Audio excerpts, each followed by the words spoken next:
Assalamualaikum warahmatullahi wabarakatuh. Selamat pagi, teman-teman semuanya.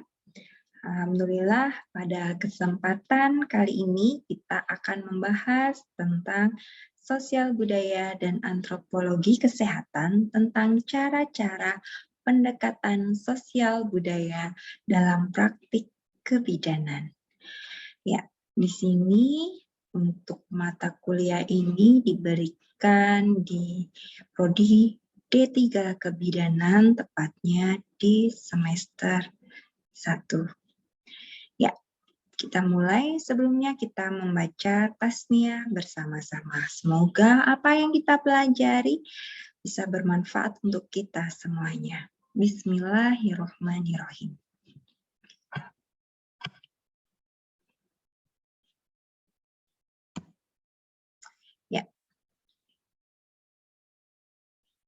Ilmu sosial budaya dalam praktek kebidanan, di sini kita akan membahas tentang cara pendekatan sosial budaya dalam praktek kebidanan. Apa saja sih yang akan kita pelajari gitu ya. Sebelumnya kita perlu tahu pengertian ilmu sosial budaya dasar yang kemarin dulu di pertemuan awal pasti sudah kita pelajari bersama. Ya, secara sederhana, ilmu sosial budaya dasar adalah pengetahuan yang diharapkan dapat memberikan pengetahuan dasar dan pengertian umum tentang konsep-konsep yang dikembangkan untuk mengkaji masalah-masalah dan kebudayaan. Sebagai integrasi ISBD dan IBD, ilmu sosial budaya dasar dan ilmu budaya dasar memberikan dasar-dasar pengetahuan sosial dan konsep-konsep budaya kepada manusia sehingga mampu mengkaji masalah sosial dan budaya secara arif. Ya, untuk bidan, pendidikan bidan, di sini tujuan ilmu sosial budaya dasar adalah usaha yang diharapkan untuk dapat memberikan pengetahuan dasar dan pengertian umum tentang konsep-konsep yang dikembangkan untuk mengkaji masalah-masalah manusia dan kebudayaan. Ya, bagaimana sih cara pendekatan sosial budaya dalam praktek kebidanan ini? Ya, yang pertama adalah melalui pendekatan agama.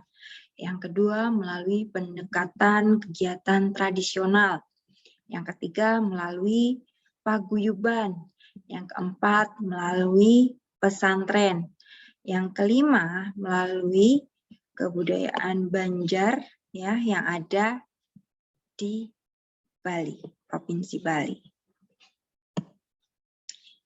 Yang pertama, untuk melalui agama, ya, agama kenapa bisa menjadi salah satu cara pendekatan sosial budaya dasar? Karena agama dapat memberikan petunjuk atau pedoman pada umat manusia dalam menjalani hidup meliputi seluruh aspek kehidupan. Selain itu, agama juga dapat membantu manusia untuk memecahkan semua permasalahan hidup yang sedang dihadapi oleh masing-masing orang. Aspek-aspek pendekatan melalui agama dapat memberikan pelayanan kebidanan dan kesehatan. Di antaranya, agama memberikan petunjuk kepada manusia untuk selalu menjaga kesehatannya. Yang kedua, agama memberikan dorongan batin dan moral yang mendasar dan melandasi cita-cita. Yang ketiga, agama mengharuskan umat manusia untuk beriman dan bertakwa kepada Tuhan yang Maha Esa. Dalam segala aktivitas manusia tersebut. Kemudian yang keempat, agama dapat menghindarkan umat manusia dari segala hal-hal perbuatan yang bertentangan dengan ajaran agama.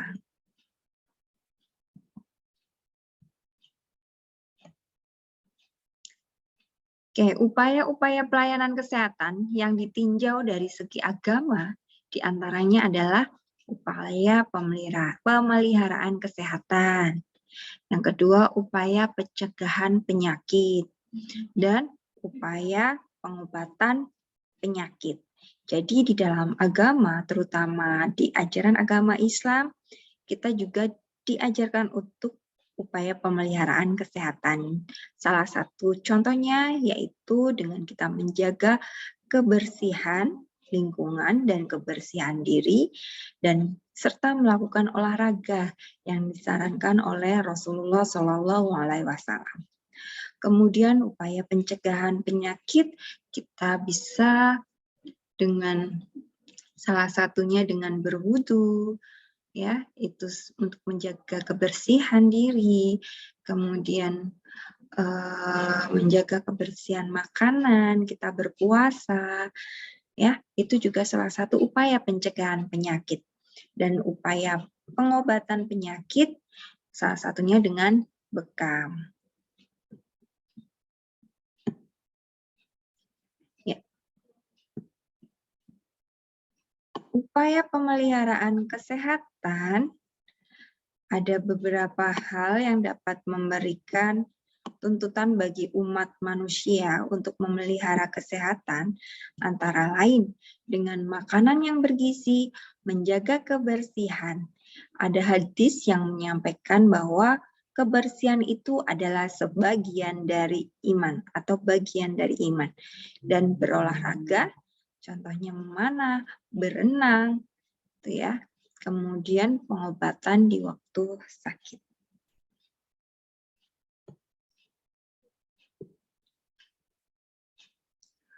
Ya, kemudian upaya pencegahan penyakit lainnya. Yang pertama yaitu dengan pemberian ASI eksklusif ya pada anak usia 2 tahun sampai usia 2 tahun. Itu kemudian pemberian imunisasi lengkap dasar yang harus dilakukan kepada bayi ya, dari usia bayi baru lahir sampai usia minimal 9 bulan. Dan kemudian kita memberikan penyuluhan kesehatan dapat dilakukan pada kelompok pengajian atau kelompok kegiatan keagamaan. Ya, pemberian ASI ini ada di surat Al-Baqarah ayat 233 dan Al-Luqman ayat 14. Di Al-Quran menyebutkan bahwa seorang ibu hendaklah menyusui anaknya sampai ia berusia 2 tahun. Ya, jadi 0 sampai 6 bulan bayi harus diberikan ASI saja, jadi hanya ASI saja. Kemudian baru ditambah bahan makanan lainnya. Ya, kemudian upaya pengobatan penyakit. Bagi setiap penyakit yang diturunkan Allah, ada obat yang diturunkannya. Dalam hal ini, umat manusia dianjurkan untuk berobat, ya, berikhtiar jika mengalami sakit. Kemudian melalui kegiatan tradisional. Melalui kegiatan tradisional ini, bidan adalah seorang wanita yang telah mengikuti dan menyelesaikan pendidikan, lulus dengan persyaratan yang telah ditentukan, dan memperoleh kualifikasi untuk registrasi dan memperoleh izin untuk melaksanakan praktik bidan. Ya, seperti yang disampaikan kemarin oleh Bu Tuti dari PPIP Pusat, bahwa tahun 2026 seorang bidan harus sudah mendapatkan gelar atau melanjutkan ke bidang profesi ya, sehingga dia bisa untuk berpraktek atau mempunyai tempat praktek bidan.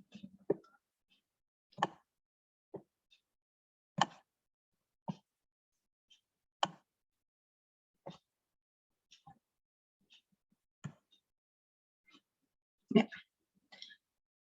Praktek bidan adalah serangkaian kegiatan pelayanan kesehatan yang diberikan oleh bidan kepada pasien atau individu keluarga dan masyarakat sesuai dengan kewenangan dan kemampuannya.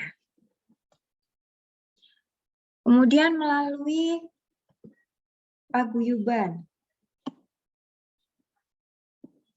Dalam rangka meningkatkan kualitas dan mutu pelayanan kebidanan, diperlukan pendekatan khususnya paguyuban.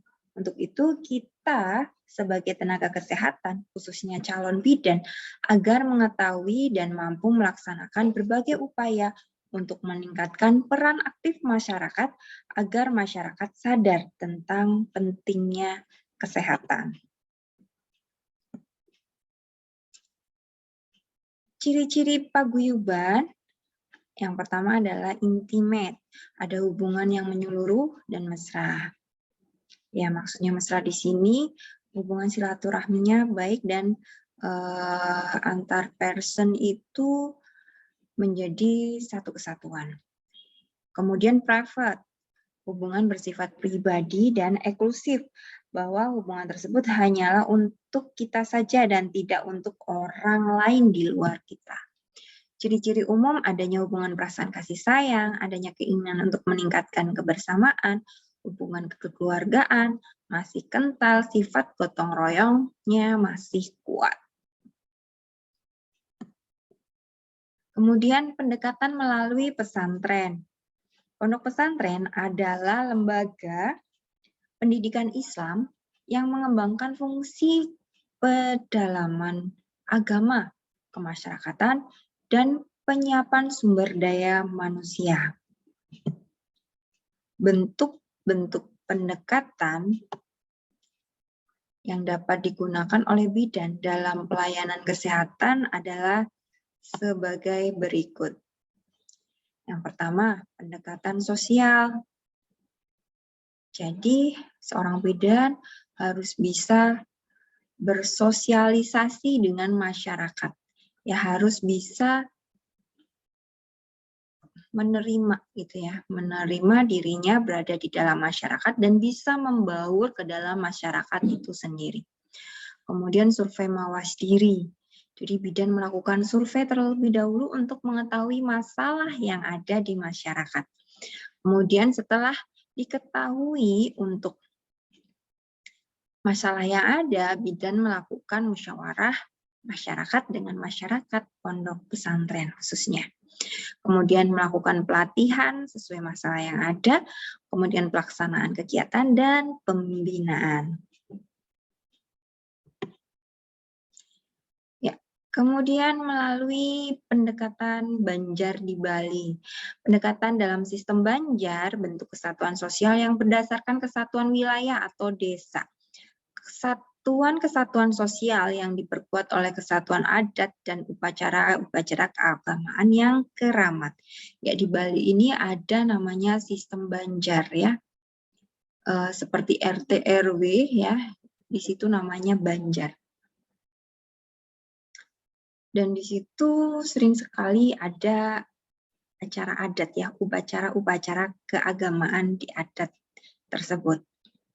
Kemudian pada umumnya tampak beberapa perbedaan antara desa pegunungan, kemudian dan desa adat di tanah datar, menjadi warga desa adat, mendapat tempat duduk yang khas di balai desa yang disebut Balai Agung, dan berhak mengikuti rapat-rapat desa yang diadakan secara teratur tiap pada hari yang tetap.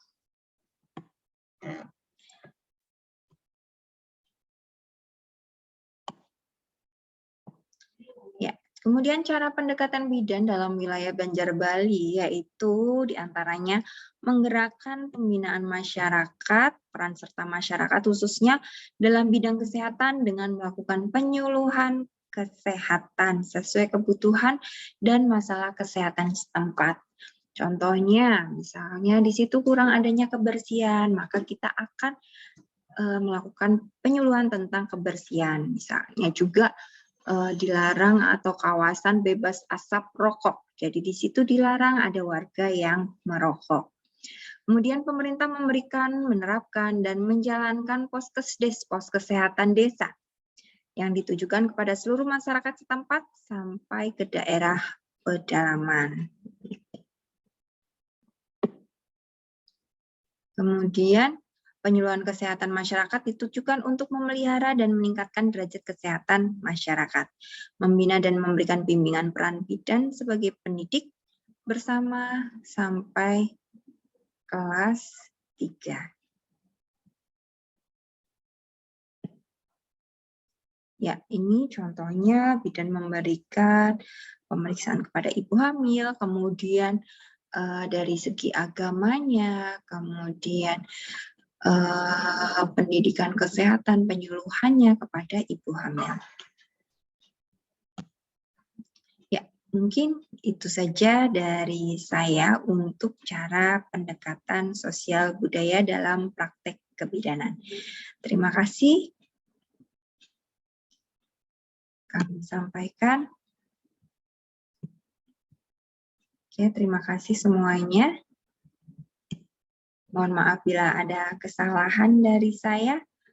Kita tutup dengan bacaan tahmid bersama-sama. Alhamdulillahirrabbilalamin. Wabillahi taufiq wal hidayah. Wassalamualaikum warahmatullahi wabarakatuh. Terima kasih.